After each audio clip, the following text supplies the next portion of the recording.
Okay, I like to show you this book that I love very much because it shows all the Soviet championship. It's written by Bernard Cafferty, famous because he has written many chess books. One of the books I have is about Spassky, and Mark Taimanov, that was famous because practically he was beaten by Fischer 6-0, and so in a kind of tennis match, and so he became a victim in his own words. Okay, today I would like to show you the fourth championship that was played in Moscow from August 24 to September 15 in 1924. 1924 is a very important date because it was the foundation of FIDE, the World Federation. Now let's read together this little test before the actual game, because in each championship probably Taimanov comments the games and Cafferty writes the introduction. Here it says, in the fourth contest, Bogoljubov was back home after his long sojourn in Germany. Both he and Seleznyev were described as being from Freiberg, when the location was mentioned in the tournament table in the Shakhmatny Listok. Now the part that I want to read you of this introduction is the following, that is very interesting. This contest was the fourth event organized by the new Soviet chess organization, the chess section headed by Krylenko, the famous state prosecutor whose name can be found in many histories of the Soviet Union, including Solzhenitsyn Gulag Archipelago, this famous book by Solzhenitsyn. And the funny thing of Solzhenitsyn is this, it seems that he was, I don't know, arrested or brought back for one of his prosecution from the war front. And I remember when I read it because it didn't make any sense. He, practically in that time, obviously we are in the war, there are no clear description of the roads, many roads are damaged, so you need to know where you're going. So Solzhenitsyn told the road to the guys who were arresting him in order to bring him back. Otherwise, these guys would never be able to go back with him. And that was the funny part, okay. And here it says, to judge from the reports of Shakhmatny Listok, the coming together of organizers and delegates from all over Soviet Russia seem of greater importance than the tournament itself. Perhaps this was because, according to Romanovsky is another famous player who has written about the middle game and the end game. Unfortunately, much of the books, the literature written in Russian is not being translated in English, and so we miss many of these books, I think. However, it says, because according to Romanovsky there were too many unforced errors, so many of the participants were lacking top-class practice. Romanovsky won in the fourth round against A. Rabinovich by employing the new Fangol Reti opening, one knight f3. So imagine that, we are in 1924 and knight f3 was a novelty, no? That it says that have been so successful shortly before this at New York, including the famous game Reti Capablanca, where Reti beat the Cuban, the latter's first loss for 8 years. So Capablanca didn't lose a game in 8 years. This inspired Romanovsky to win 5 more games in a row, but he could not cope with Bogoljubov, who also beat the other home favorite, Levenfish, by adopting a new system of defense which he had worked out against the Reti opening. And here it's another part that is interesting, that I think you will find this interesting because it's historical, okay?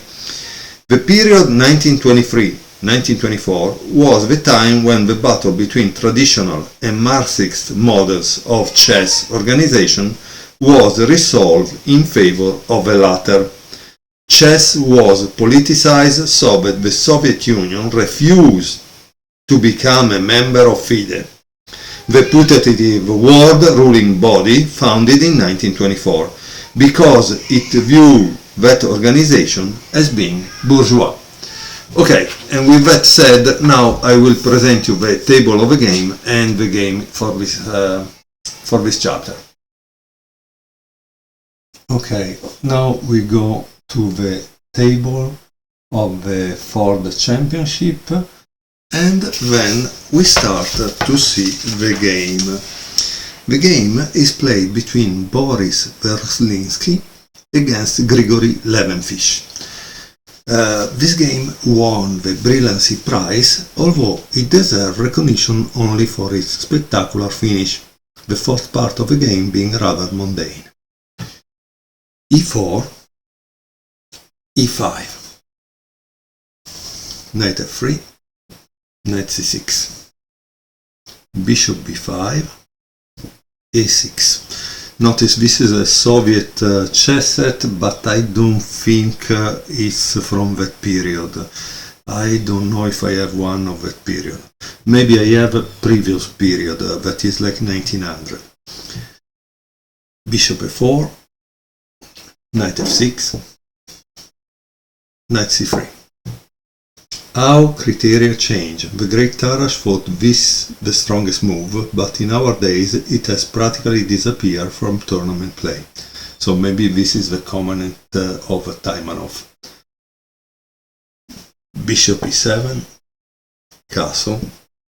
So why it disappeared, this move, probably, and this what he doesn't say, is because now they try to do this and this. They want to preserve the bishop pair. Probably with Knight C3, I don't think you can do it. Maybe I'm wrong. Maybe that's the reason, okay? So eventually you tell me. Because I don't know the Ruy Lopez theory, but more or less I know what they are pointing at. So B5, bishop B3, D6, D3, and castle. Straightforward development, deferring a decision about concrete middle game planning. 95, unambitious, just going for simplification, whereas the undermining A4 or knight A2 G3 looks more promising. So he played knight D5, okay? Knight A5, like I told you. Knight takes E7, but you see, okay, you say, but you see, he loses the bishop pair, yes, but that bishop is a pawn, because it cannot do anything. Watch, this knight controls many squares, right? But this bishop, what does he do? He doesn't go anywhere. So, well, I don't know, to take it doesn't make much sense. Queen takes E7, and knight E1. Probably the idea is to play F4. And here it says, finally a strategic plan appears to activate White's position by advancing F4. But White, he does not have the potential for such an optimistic idea, and it was hardly worthwhile retreating one of his few developed pieces. Yes, again, I think that knight that went here and got to exchange there, big mistake, because imagine, 1, 2, 3, 3 tempi for one piece that is doing nothing. Instead, I think the idea should be like knight B1, D2, then F1, and then G3 with the idea of F5 to attack on that side. So that makes more sense. Instead, knight E1. And what does he have, the white? Nothing. Because this is the only developed piece. These are two developed pieces, and black has more open lines that he can attack. I don't know. It seems to me that is not doing well. However, after knight e1 he played knight takes b3 because this bishop is actually doing something, is attacking, and so the attack is gone. A takes b3 and knight d7. So there is no possibility of having a pin over there. And then also knight d7 does another thing. It allows also black to push. So this is kind of interesting. Again, I didn't see the game. Let's see what happened. Yeah, f4. Like I said, f5. Wow, very interesting move. Very interesting move. E takes f5. This is seen as dubious. And probably f takes e5 made more sense, obviously. Yeah. Rook takes f5. Knight f3, another tempo. So imagine 1, 2, 3. 3 tempi lost. I don't know. It seems Boris Verlinsky maybe didn't read about Morphy. Bishop b7. Or at this point, yes, black is better. You say, why black is better? Because active pieces, pieces that are doing something. What are these pieces doing? I don't know. And the queen didn't do nothing up to now, so I don't know. So let's see again. After bishop b7, bishop d2. Okay, so it is hard to suggest a good move. White offers a pawn sacrifice, hoping to win it back quickly, but this is an illusion. In any event, white is in trouble after f takes e5. Okay, let's watch the game. E takes f4, knight d4 attacking this, rook g5, wow, and I don't know what's going on here, but it's kind of interesting. Yeah, imagine, he just made the knight d4, not realizing that rook g5 attack this, so I don't know, you cannot really take this, right? And so he plays knight f3. Oh my god, terrible. Rook g4 and h3, and here there is a diagram, okay? When there is a diagram, like I said many times, you have to pause the video and try to find the black move. In this case, because I always put the pieces where the winner is on that side to give the viewer an exercise. It's your turn. What do you play? Because that's really important. That's what is the reason why we watch books. And I find this way of books and video very interactive, and the possibility to layer. So you were black, what would you play, right? Well, there is a great move. Boom!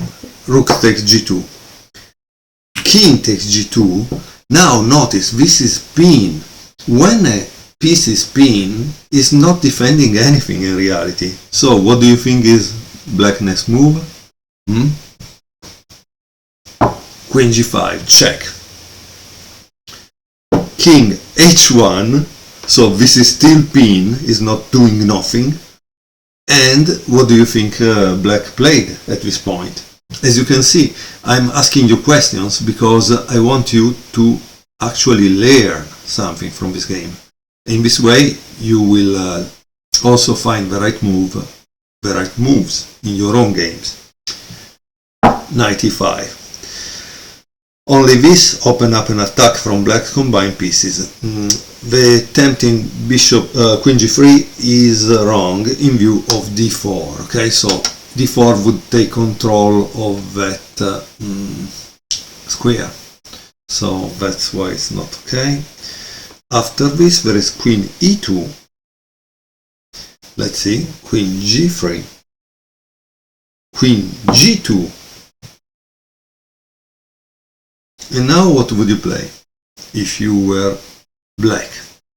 Again, try to pause the video and guess the move, because that's, in my opinion, what's really exciting and interesting of this position. Is knight takes f3. Boom. Obviously now white could play this, but then he loses also this, and then he also loses the queen. Okay, so white played bishop c3, but it's still not working. Why is not working? Let me tell you why. Knight d4. Boom. Queen takes b7. Queen takes h3. Right? King g1. Knight e2. I hope you are going to see it now, because you see that all the pieces are taking control of the squares. King f2. Queen e3. And now there is king e1. Okay, and at this point you should see the checkmate coming, right? What is the next move that black plays to give checkmate? Is knight takes c3. A beautiful checkmate by a discovery check, because this control these are controlled by the queen. But let's say, because you say rightly, aha, what if I play king g2? Okay, now try to find also which checkmate, because also this is a very useful exercise. It's just a checkmate in 2, very easy, right? Queen g3, check. King h1, and now the last move of a checkmate is queen h3. Because as you can see, the queen controls this, the knight controls this other two, so the king cannot escape anywhere. I think it was a beautiful game, and the book, I honestly love it, because it's really a story of this championship, this Soviet championship. Here it says Romanovsky challenged Bogolyubov to a match for the title in the autumn of 1924. In his open letter carrying the challenge in Shakhmati Listok, he referred to the limited time that the latter was due to spend in his native land. This was an indication that the German connection was already uppermost in Bogolyubov's mind, as he was setting up a family in Freiberg, in the Black Forest. He had married a German girl whom he got to know there during his internment in the Fourth World War. So this is also another story that is very interesting. Bogolyubov was interned in a kind of prisoner camp, concentration camp, we could call them today, during World War I. And he was interned there, if I remember, with Alekhine. And they played a lot of games against each other, blindfold. So imagine that. Okay, there is more in this book. I hope you will read it too one day, and if not, just follow my videos and you will see more games from this book. Thank you very much.